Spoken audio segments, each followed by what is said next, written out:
Thank you very much. We're excited to be here tonight. And we'll have the panelists introduce themselves in just a minute, but just wanted to kind of give some context for what we're hoping to achieve tonight. So one of the hardest things to learn is, how to network with people. It can be very intimidating when you first get started. So given the recent pandemic and transition to virtual work, that can make the thought of expanding your network even harder, potentially with less face-to-face interactions and increased distractions as people are trying to work remotely with maybe their loved ones at home or their pets nearby. So we are observing some changes in, human behavior, willingness to, meet face-to-face for coffee, depending on, personal family situations and preferences for communication style as it relates to networking. But we're also seeing some new ways to network and emerge for those who are open to, kind of adapting to the new environment and ways to take advantage of, being on video chat with your clients and, seeing into their personal life at home as giving, enhanced tools to network in this new environment. So more to come from our panelists, but excited to get going tonight. So why don't we start with introductions. As Melanie said, I'm Becca Gildea. I graduated from William & Mary in 2012 from the Mason School of Business and have been with Ernst & Young since then, working on a variety of things, but primarily around treasury and liquidity consulting. And I also did a firm-sponsored executive MBA at the Wharton School of Business, which I'm happy to talk to people about who are interested. Maybe I'll hand it off to Hailey next, and you can just continue to pass down the line. Great, thanks, Becca. Hi, everyone. My name is Hailey Arindaeng. I graduated from William & Mary in 2018. I was a finance major and dance minor. Since then, I've been with EY. I'm a senior consultant there in our strategy and business transformation practice. I'll pass it off to Molly. Hi, everybody. My name is Molly. I graduated from William & Mary in 2019 with a finance degree. So I've been at EY for about a year now, and I will pass it off to Megan. Hi, everyone. Yes, I'm Megan. I graduated William & Mary with a degree in finance and minored in math in 2019. I have been working for Goldman Sachs after graduation, and I am in the risk division focusing on operational risk.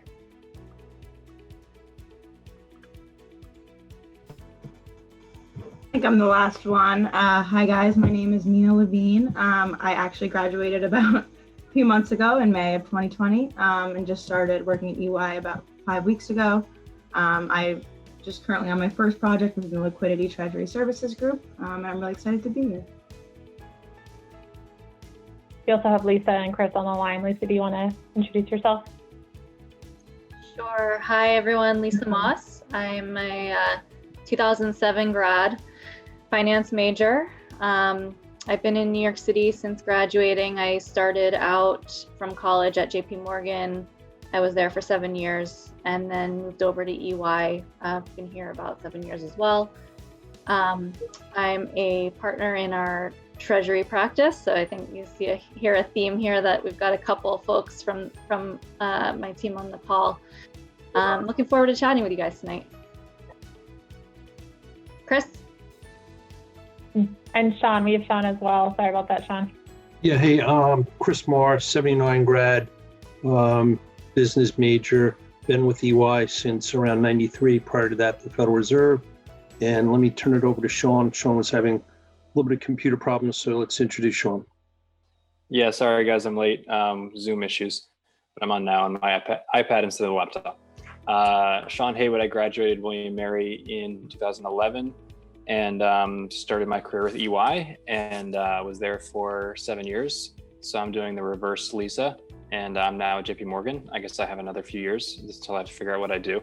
And I'm in corporate finance, specifically in project management for a lot of our financial systems and financial reporting. Great. So before we get started on our panelist conversation, I wanted to just anchor the conversation in a one-pager on networking, which I think Nina's going to screen share for us. And it's all about the principle of, And if not, if it's not technology's not cooperating, we can just kind of talk through it. Totally okay. So it's really around preparing, engaging, and then actioning on your networking, and we can distribute the slide after the discussion. But the objective is to have an audience-centric virtual networking approach. So in your preparation, one of the most important concepts, it is one of the most important concepts to a successful networking, whether in person or virtual. So making sure to do research about who you're speaking with, maybe through LinkedIn or through company websites or through other contacts, can go a long way in helping you relate to your audience and ask meaningful questions that you can't, quickly find online.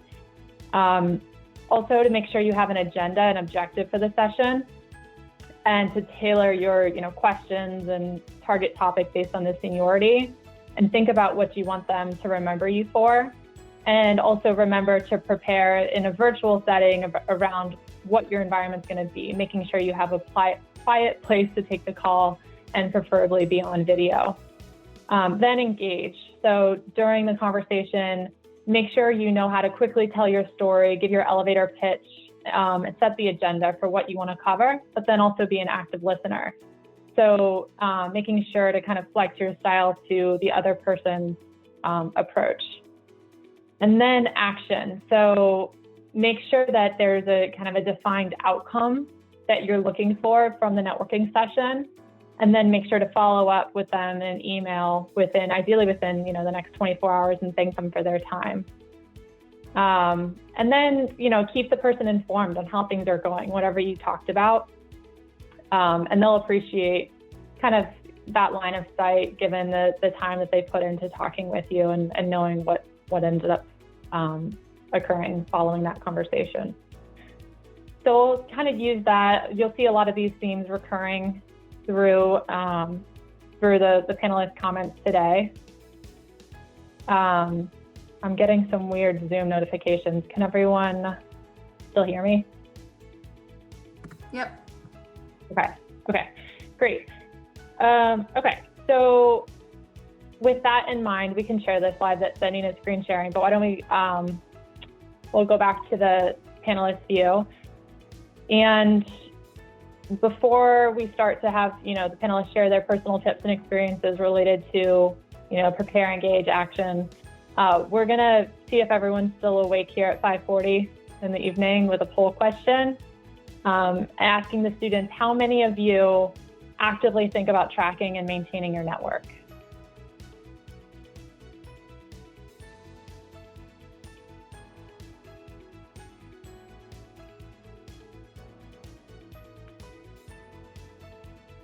We'll give it 5 more seconds. I think most of the students have responded. So I'll end it and share the results. Can you all see that?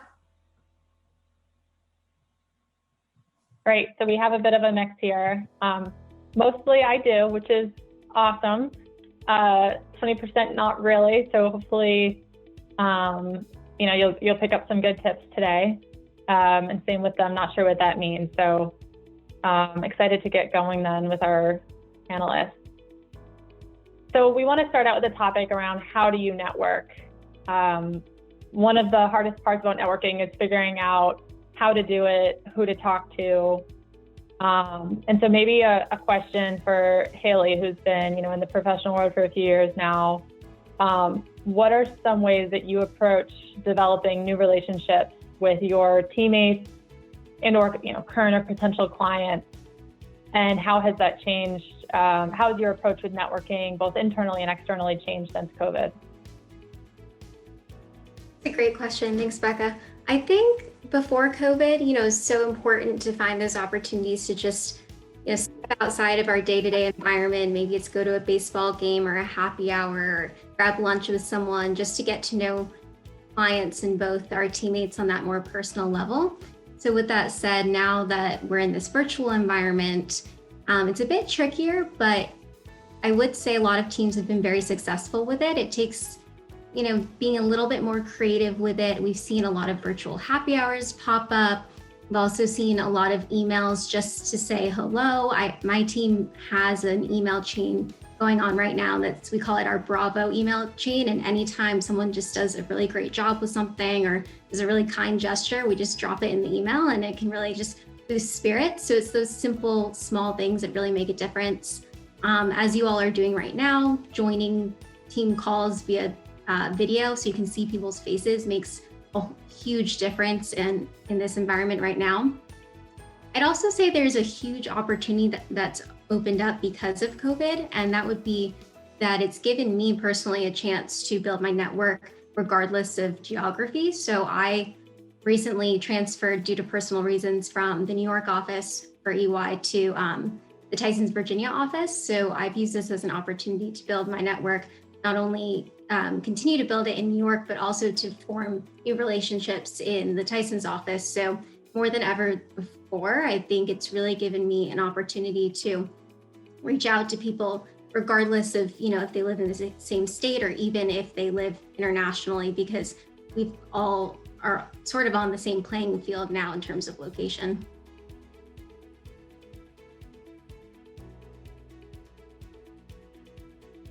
Getting off mute quickly, one of the difficulty of remote working here for me. Thank you, Hailey, really appreciate that, great answer.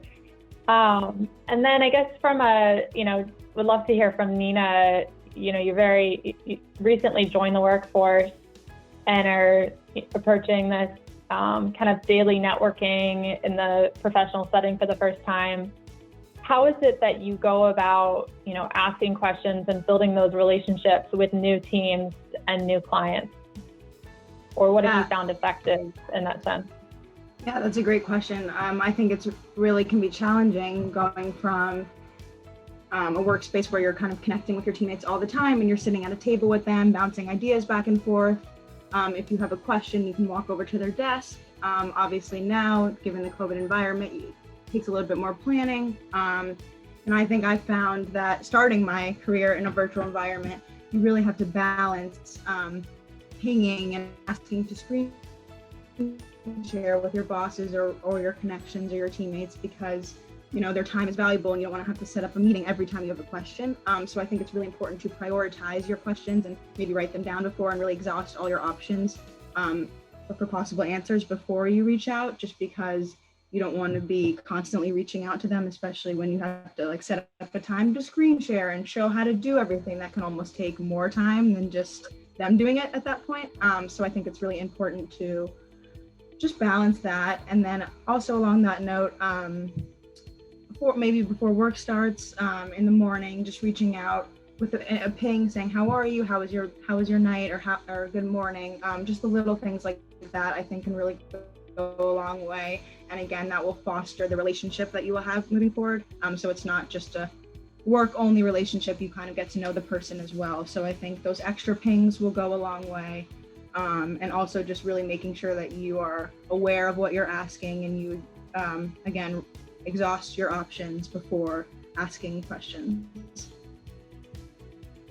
Yeah, all very good insights. And then I guess maybe to point it over to Megan, you're also a relatively new joiner, just a few years into maybe a year into your career, but with a different firm. What are some tips that you've learned or you think are valuable in terms of that you use when you reach out to someone new? Yeah, that's a great question. I think it's always very important to be prepared and to always come with a list of questions specific to that person's personal experiences. I also think that with networking, it's not just about, what can they do for me? It's also about getting to know someone on a personal level. So really taking time to, get to know them. What are their hobbies? Things like that. And then in terms of this new environment, I think it's really changed networking.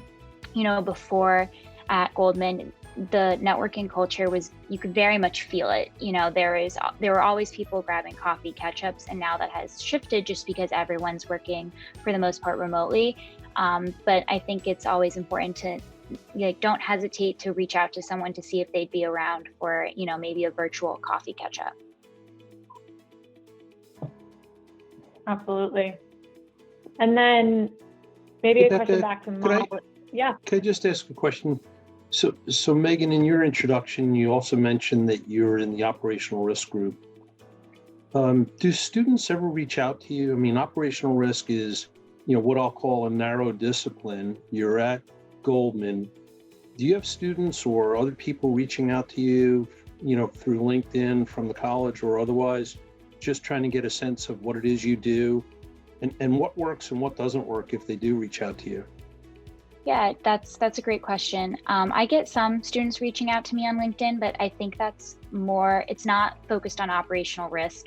I interned with the firm actually also, but in Salt Lake City through their investment banking program. And so I get more people reaching out to me interested in my experience from that route, but not in terms of operational risk. I also think it's a very interesting time because people are more familiar with credit and market risk because it's more quantitative, but operational risk is kind of like the drunk drawer, I would classify it. It's everything else. So, things like a global pandemic, that's an operational risk.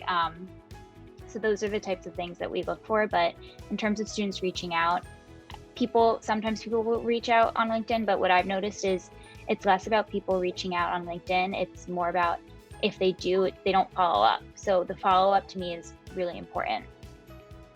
We used to call it the redheaded stepchild when I ran the practice for EY. Operational risk, Chris. And Chris, I think it's a good question. If I could just maybe add a couple of thoughts on top of that. We talked about going into networking with a targeted ask. And so maybe throwing out some ideas here, students can reach out to folks that are already at organizations to learn about the work that they're doing. Students can reach out to just learn about the organization itself. Once you're on the job, I think there's also different types of networking, right? There's peer networking, so just developing peer relationships, people that are at the same level as you, that can be, friends or advice givers. And then there's more senior networking, developing relationships with people that can help you move around the organization or get on projects that you want to work on, help advocate for you. And then there's more junior networking. So as you move up in the organization, you want to build a team below you and network with those people as well. So you have a team of people that you can go to and resources that want to work with you.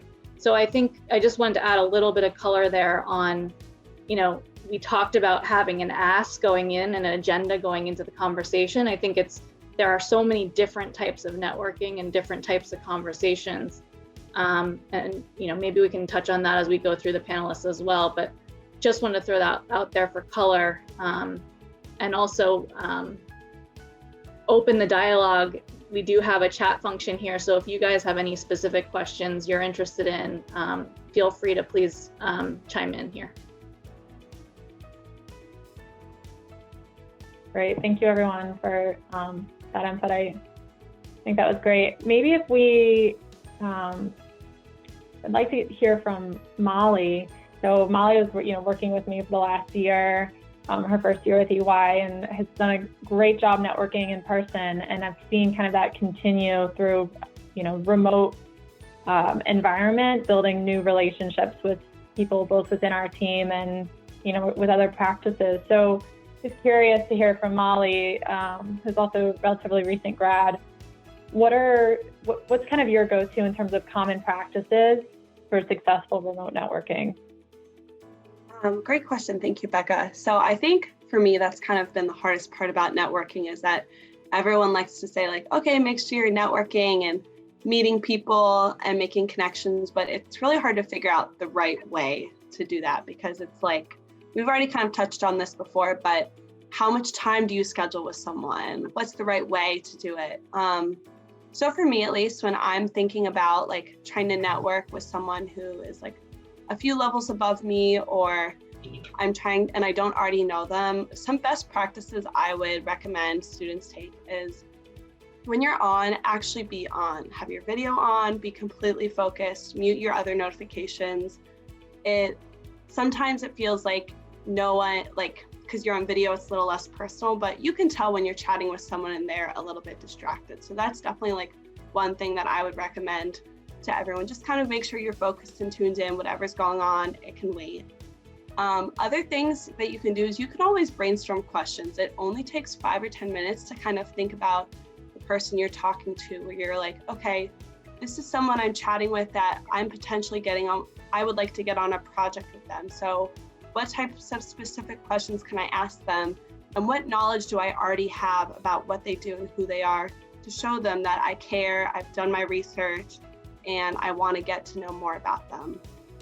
Other than that, I think that time is another big thing. So as we're thinking about, or as you think about who you're scheduling time with, Lisa touched on this a little bit about kind of senior networking versus junior networking. For me, and anyone chime in if you disagree, I feel like the more senior you go, like the less time may be better. Sometimes someone who's super high up doesn't necessarily have 40 minutes in their day to meet you and like hear your backstory and like have you hear their backstory and like get to know each other a ton. Unfortunately, I'm sure like people who are that high would love to get to know you, but sometimes there's just not enough time in the day.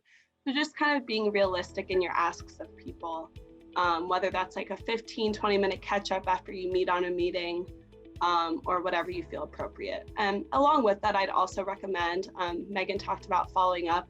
I think that's really important. First of all, like before you schedule time with someone, just email them and say, hey, is it okay if I schedule time with you? And then after you talk to, you can also follow up with that meeting as well and say, hi, thank you so much for taking time out of your day. When we talked, you said you'd send me these 3 or 4 things. Do you mind forwarding those over to me? Or, hey, like I said, I'd get back to you on this. I didn't forget, just letting you know. I put a reminder on my calendar and I'll be back with that in about a week or so, or whatever your time frame is. So those, I guess, would be kind of my biggest pieces of advice to people who are trying to network and like still figure things out in this virtual world. Molly, I think you made a ton of really great points. I think my favorite one is make sure that if you're trying to network with someone or build a relationship, that you're being the most proactive and don't assume that because they haven't shared a document or contact that they said they would, that they don't want to, or that they've, have changed their mind. It's probably they've, have a million things going on and they have just forgotten. So showing that proactivity and that follow-up can go a long way in helping you get the outcome from the meeting that you were originally hoping to achieve. So on that note, Sean, we mentioned at the beginning of the panel that you were in consulting for, I want to say 5 or 6 years, and now you've maybe longer, and now you've been with JP Morgan for some time. So you've seen networking in different settings. What are some of the biggest mistakes that you see younger professionals making, while either trying to build a network as they look for jobs or once they're on the job? Sure. Can you hear me okay? Okay, good. Yeah, thank you. I wasn't planning on saying this, but as it's kind of been a very serious type of conversation, can we just start by like having fun? Like it's good to have fun with networking. It's connecting with people. It's being social. It's doing something that's sort of natural, which is like making friends and stuff. So before I kind of answer your question, Becca, like, yes, I successfully networked my way into a new job, leaving EY after almost 7 years. And it was because I was just simply catching up with an old colleague from EY who was my manager. He was a major advocate for me while I was there. And actually, when I was a senior consultant still, he actually advocated for an early promotion for me. And Chris knows that because it was a nice gesture. It didn't work out, but it was a very nice gesture. And so we stayed in touch because he liked the work I did for him. I thought he was a good manager and a good guy. So we stayed in touch. We got beers at Grand Central one day, and he told me what it was like to work at JP Morgan. And I was kind of open to a change at that point in time. And it was very natural, right? It was more so like I was interested in staying in touch with him as a person, learning how things were going with him. And so I think one of the mistakes, to your point or your question, Becca, like that people make, this was, maybe I wasn't as young as the people here who are maybe still in college or a couple of years out of college, but I was nevertheless still early in my career. Like I was trying to have fun with the networking, and that like I was just trying to continue to make friends and stay connected with people who weren't at my company anymore, but I wanted to remain in contact with. So keep that in mind too. Like a lot of this should feel natural or fun. Yes, when we talk about it in this forum, it feels very foreign and unusual and forced. It's okay. Like this is some of the practice and the motions and the patterns that we try to teach you guys, but it gets easier and it gets to be a little bit more natural over time, and it should be fun too, most importantly. Other mistakes that students make, to your question, Becca. I have to mention the obligatory like social network and like internet related things. Like one, like do your research on the company or the position, or as much as you can find online that we know is publicly available, so you don't have to ask us questions that you already know answers to. Secondly is keeping your social media clean. I learned this in a funny way when I joined JP Morgan. My boss showed me a funny picture from Facebook that HR at JP Morgan had found. Nothing bad. I just had a really gross mustache and some Facebook photo that he felt like he had to show me. So they do check that stuff apparently, I found out. Not having a robust LinkedIn profile.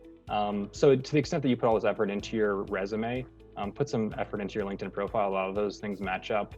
There's opportunity to brag about the clubs that you're in at William & Mary, to connect with other people who are in those clubs, to brag about charities and other nonprofit related work you might do. Put that stuff on there because it's just one more way that you might find a connecting point with someone who sees American Heart Association as a place that you volunteered or you ran in the annual Heart Walk in New York, right? There's just so many things to find common ground on. And then lastly, more tactically speaking, like when you're in networking with someone, obviously following up, but also make a good first impression. So for me, when someone sends me a resume and I'm going to forward that resume on to HR or on to a friend, I'm going to make a referral, like make me look good by making a good first impression, by making sure that's clean, that resume, it doesn't have any typos. I don't have to reach back out to you to say, hey, like, are you sure this is your latest and greatest version? Make me look good too, with the work that you put into the connection, right? So you make it easy on me and you make me proud about referring you as someone to a friend or to another colleague to get you a job or just get you a conversation. And that comes with not only the resume, but the email communications, having just, well thought out, well written. You go to William & Mary, right? You know how to write well. I noticed that's actually one of the things that comes across well out of William & Mary is communication skills. Take advantage of those and continue to make yourself stand out in that regard, because it is something that employers value later on down the line. I'll just add, I think Sean made a lot of really good points. I would just add on to that networking is a reciprocal relationship in that, the amount of investment and time that you put into that relationship will pay off in what you get out of it in the end. So, first time introduction, 15-minute chat doesn't mean that that person is now like really truly part of your network and going to go to bat for you. Clearly, like Sean's example, he had invested a lot of time working with this person, building their trust, really becoming a friend. And then that paid off in the end by like having someone advocate for him and get him a job, right? So that's been my experience as well. So I would just say, you have to build the relationship over time to actually have it pay off. It's not like the number of people that you meet that are now part of your network one time. It's the number of relationships that you really build. And that's a really natural transition into our next topic, which is, once you've connected with someone, how do you maintain the relationship and what steps can you take to kind of expand that bond and making it a more meaningful connection? I think a few tips that I've found really effective are, making sure that you reach out intermittently, not necessarily just when you have a question for them or when you need something from them. Make sure that you're taking the time to just stay connected, understand what they have going on in their world, either professionally or personally, and try to make note of personal things that matter to that person. Obviously, you don't need a Rolodex of, family names for all of your teammates or clients, but if someone makes reference to something a few times, it's probably an important part of their life. So remembering that and bringing it up in future conversations can be really impactful. And then another thing is just think about, how you can help someone. So in that example that Lisa just gave around, building off of that initial 15-minute meeting, if you want to build trust within someone, one of the best ways to do it is to work on something with them or for them and do a really good job, make them look good. And that that goes a long way in terms of building trust in a longer term relationship as you continue to build your network with that person and then with their contacts, as Sean referred to, kind of using a expanded network of the people that you're networking with. Maybe just a question for Molly on that note. Going back to what I mentioned earlier, I think you take a very targeted approach at making sure that you're building relationships outside of your immediate team at work. So just wanted to revisit what are a few ways that you go about doing that, and any tips for doing it remotely and continuing to build both new friendships and professional relationships in a remote working environment. Yeah, thank you for that, Becca. I think so. To answer the first part of your question, I think unfortunately it is a lot easier to kind of have met someone in person first and kind of like figure out how to continue that relationship remotely. So the first example that I have that comes to mind is that my team at work, we used to on Thursdays kind of go around and chat about our weekend plans because they were all travelers. So on about Thursday afternoon, we'd all kind of tell everyone what we were up to, and then follow that up with Monday and say hey, how was your weekend? How was that wedding that you went to? And that's something my team has continued to do. Even now that we're remote, we have this 30-minute meeting called Weekend Plans, where we literally go round robin and talk about what we have going on that weekend. We try to avoid work conversations. Really, it's more just about personal lives. Like last week, someone on my team who I don't directly work with, but we're in the broader group together, he gave us a tour of the new house that him and his wife moved into. So it's just kind of little things like that help you stay connected with people personally. But as you go remote, I think that the hardest thing to get over is how awkward it can feel in the beginning. Because when you meet someone online, you're like, hi, it's nice to meet you virtually. Okay, you too. It's just very awkward, and you kind of just have to embrace that awkwardness and move on. And again, just kind of I would just use small talk at the beginning and end of meetings. And I think Becca brought up a good point.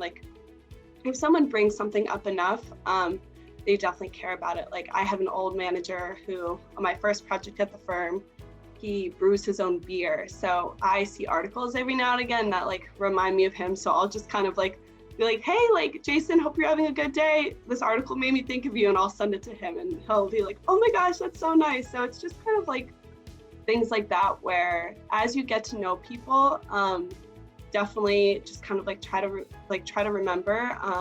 It does help to write things down. As you're networking, sometimes you can be this was this guy's name and he had a cute dog, and then you can kind of use that to bridge that gap between work life and personal life. Because to Sean's point, someone he worked with became a friend, and then that friend then was in his professional life again too. So the border can kind of get a little bit fuzzy, especially as you get to know people better. Absolutely. And one of the things I think we've talked about as a group, and we all find valuable, is that using, although it can be awkward meeting someone on camera for the first time, using this remote networking to your benefit. So where we have clients or teammates that were previously had a personal guard up and maybe didn't share information about their what their pets' names were or what goes on in their day-to-day outside of work. Now all of a sudden they're also on calls at home, maybe video calls, and you can get a glimpse into their day-to-day and use that at the beginning or end of calls to build rapport with them and build a more personal relationship that ultimately helps you to ask questions and expand kind of the scope of your relationship with them over time.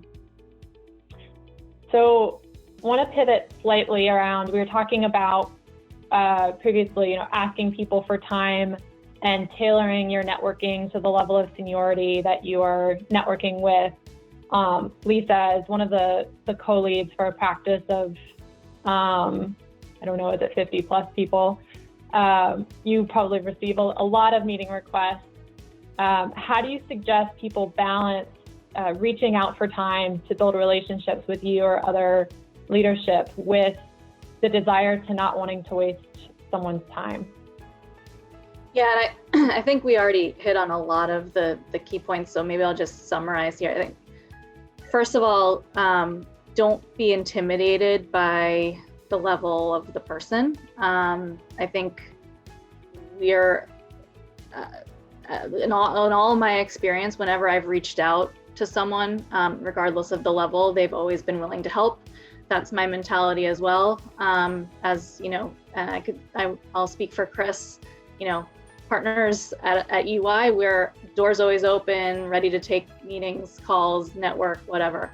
But it does have to be structured and thoughtful, right? So hitting on a couple of the other points, I think going in with, if it's just the first initial introduction conversation, 15 minutes is okay. Just check in, try to connect. I think even in reaching out for that conversation, see if there's a something that you can connect on. So again, us being William & Mary grads, if someone reach out to me and says, I'm a student at the College of William & Mary, immediately we will take that meeting.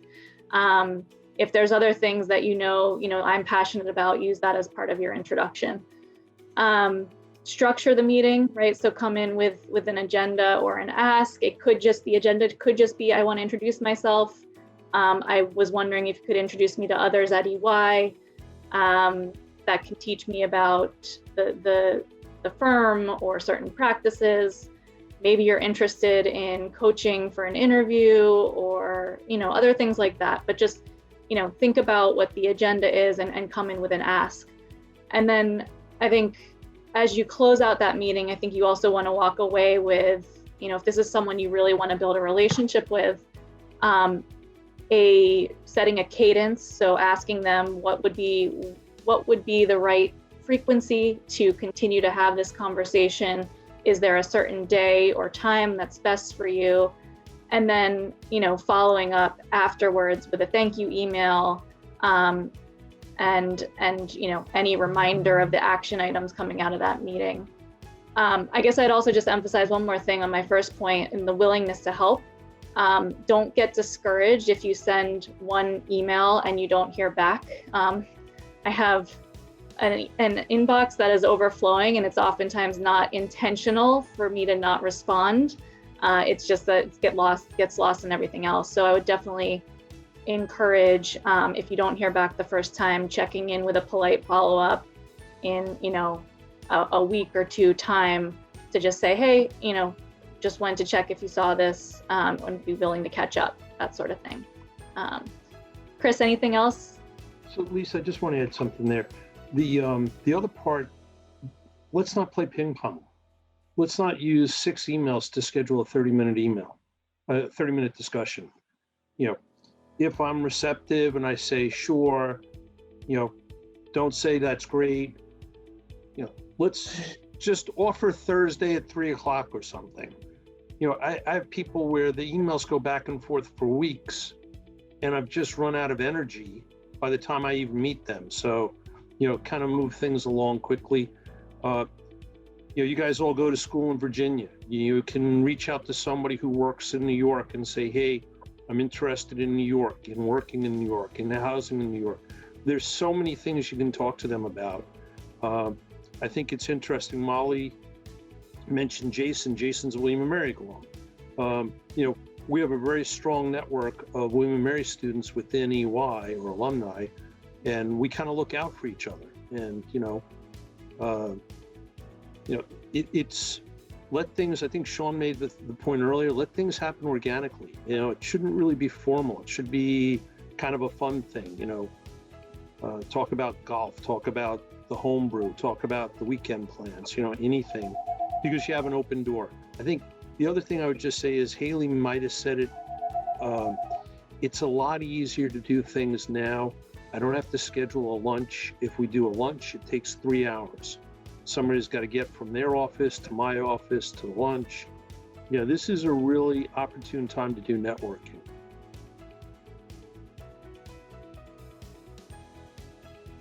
Thank you. Thank you, Lisa and Chris. And maybe just to pivot slightly to Hailey on that topic of, Lisa and Chris covered tips for reaching out to, senior audience when networking. I know you had some interesting thoughts when we were catching up the other day around, the value to reaching out to your peer network, and what is it that, besides building friendships and people that you can ask questions to, what are some valuable things that come out of that peer network? Thanks for that, Becca. I think that's such a great point about keeping in mind your peer network. My first few projects, when I started in the working world, I was reporting to a lot of senior people, which is great because I was learning so much so quickly. And but as I'm sure you all are in the same boat, I was very hard on myself, and I was like, I'm not learning fast enough. And then I realized that I sort of forgot to keep in touch with my peer network because I wasn't working with them on a day-to-day basis. So I reconnected with some people I met through training, just some William & Mary people who are my age, and really leveraged my peer advisor a bit more. And I realized what I was feeling was very normal. So I think just keeping in touch with your peers, which feels so natural in college, but then when you join the working world, you might forget about, is so important to be able to benchmark yourself and just ask those silly questions. I would ping my peer advisor almost every other day. And then one of my favorite projects, which led to the practice that I'm now aligned to, resulted from a William & Mary grad who's just 1 year older than me. And it came from just a very casual conversation, and we had very similar interests. And so your peer network can also help you find opportunities. Those opportunities don't always come from the most senior level person, because your peer network was just in your shoes. They probably know or might be rolling off a project or in another position that maybe needs someone just at that same level, and they're very in touch with exactly the types of skills that you need to be aware of, and they can pass that information along to you. And back to the point of having fun with it, just those people become your lifelong friends at work and in your personal life, and can really help support you if you're going through something hard at home. And sometimes you can feel more comfortable just reaching out to them and confiding in them about something that's going on in your personal life, even though it's a work setting, and that can help just boost your productivity at work if you know you have a strong support network there. Thank you. Yeah, I think that your point on your professional network becoming oftentimes a close personal relationship is incredibly on point, and can lead to stronger relationships with given respectful boundaries too. Okay, well, I think that kind of covers all the questions that we were going to address today, but I'm sure there are other questions that the students may have. So I'll pause there and just open it up to questions in the chat, or other observations or tips that our panelists want to share.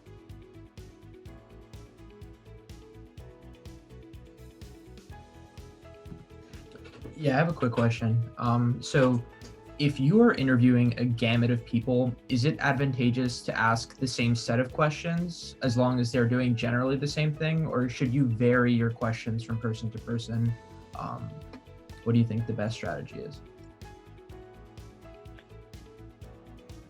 I would definitely vary your questions based on your audience. Do some research in terms of maybe they have a different level of seniority, different experience, multiple firms, whatever it is. It depends on what you're trying to figure out, but I would definitely recommend varying your questions and trying to put the pieces together in terms of what you're hearing and deduce what that means as it relates to the question you're trying to solve. Any different perspective? I would just agree, but maybe with a clarification. So I think that's absolutely the case if you're talking to a bunch of folks that are in the same sort of organization. So using like EY as an example, we have this network, and if your first conversation with someone from EY, you ask a bunch of questions, and then you use the same list of questions on the next person you talk to. We talk to each other. We're gonna be like, he asked me the same thing. He didn't remember, or he didn't understand. So definitely, people talk. So keep that in mind, and then kind of try to build each conversation off the next. If you're going and having multiple introduction conversations across multiple different firms, then I think it's totally fine to have a somewhat standardized list of questions, but maybe slightly tailored for, whoever you're talking to, the specific position at the firm that you're interested in or otherwise. Maybe just a little bit of an observation. I think what goes best is maybe what I'll call headline agenda topics. The worst thing is when somebody reads a list of questions and, hey, can we catch up? I'd like to introduce myself. I'd like to talk to you. And then they say they have these 10 questions.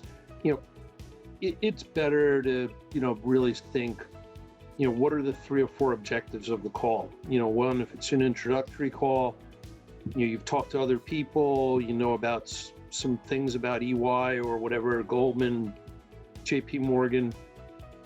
But I think, you got to keep it fluid. You got to be able, I don't want people who are coming in and interviewing me with a list of 10 questions, right? The other thing I would say is, aside from questions, is just be genuine in whatever you're telling that person. So to Lisa's point that people talk to each other, we talk to each other within Ernst & Young, but we also talk to each other across firms, right? So we have friends from either undergrad, grad school, neighbors, who work across all of these firms. So when someone is, going to Goldman Sachs and saying, I really want to be an investment banker, that's all I want to do. And then they're coming to EY and saying, I really want to do financial consulting, that's all I want to do. Most times we put the pieces together. So it's better to just be honest with whoever you're talking about if you're, up in the air between positions or really truly dedicated to one particular route.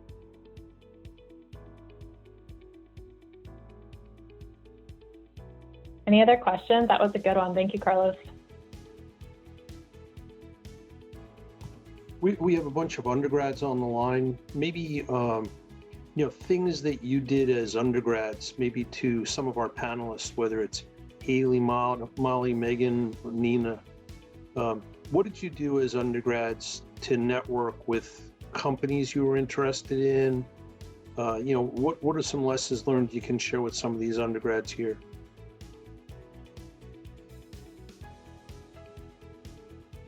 I can start.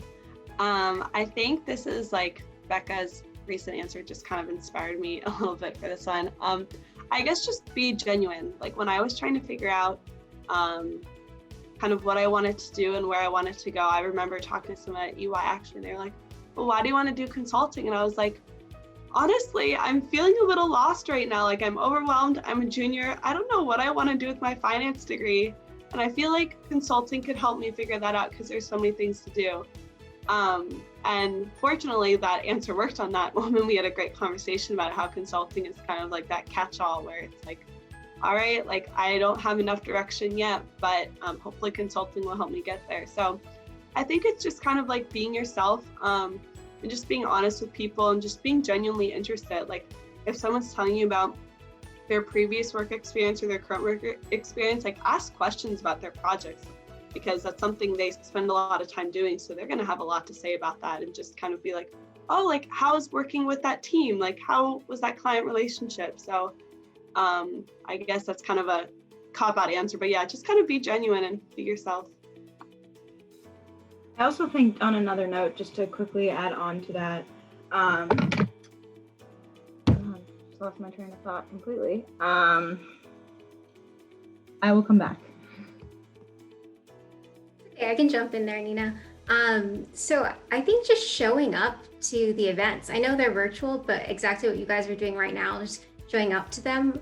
I started to put the pieces together when, instead of just checking things off the list, when I would be after an event, I try to reflect a bit more and think, did I actually enjoy that? Did I enjoy those conversations that I just had?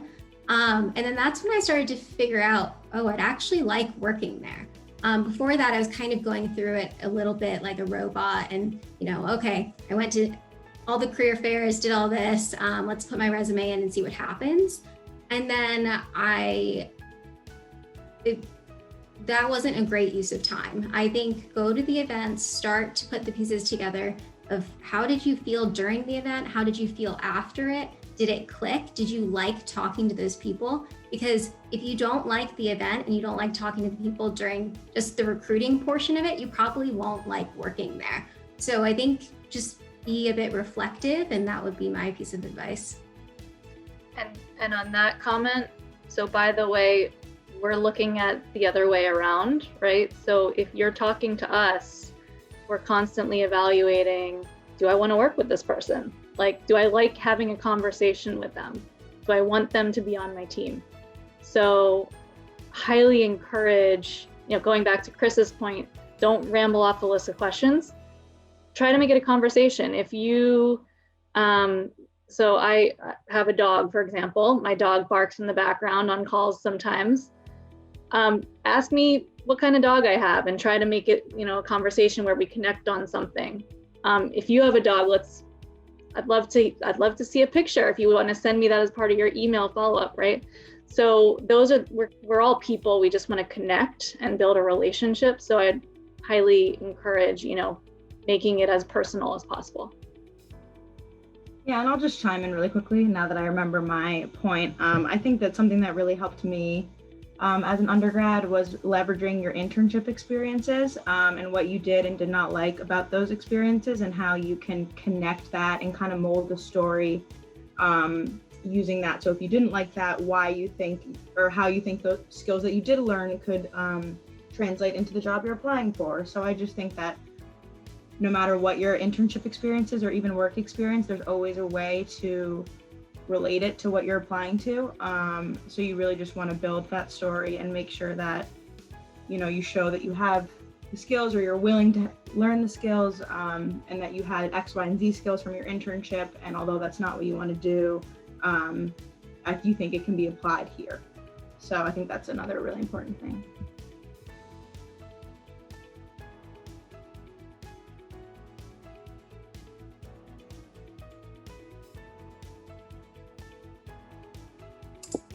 Any other questions from our students? That came through? Say what? Are there any other questions that came through in the last couple minutes?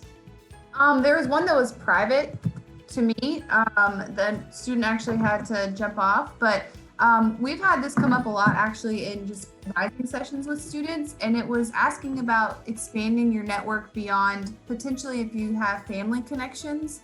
And so how that potentially works, would you encourage them to just keep going beyond what maybe they have family who works in the field and they've got a few connections that way, and whether they should just utilize that or should they branch out and continue beyond that network? Because I think a lot of students maybe see it as, oh, well, I've got a few in-house, why do I need to expand beyond that? Do you have any thoughts on that? So I might be the only dad on the call. So can I just give a quick observation? If people are offering to meet you, friends of the family, neighbors, anybody, take them up on it. If your parents have a best friend from high school, college, the neighborhood, take them up on it. My kids drive me nuts. They won't do this.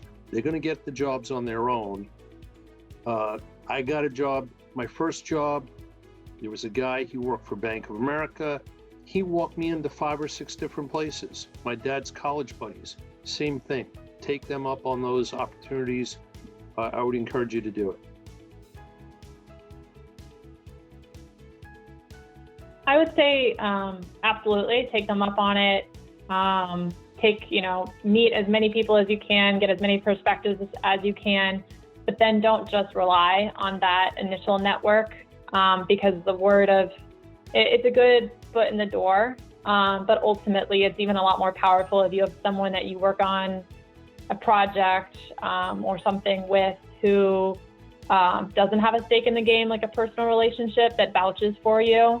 it can go a lot further than like your, dad's best friend. So I definitely use your network in any way you can, but try to expand beyond that initial set.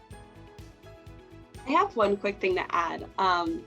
I actually have been on the receiving end of this and would definitely agree with Chris and Becca. My mom works in the same industry as me, and when I was in college, she kept trying to offer to help me, and I did the same thing Chris's kids did to him. I was like, no, Mom, I had this on my own.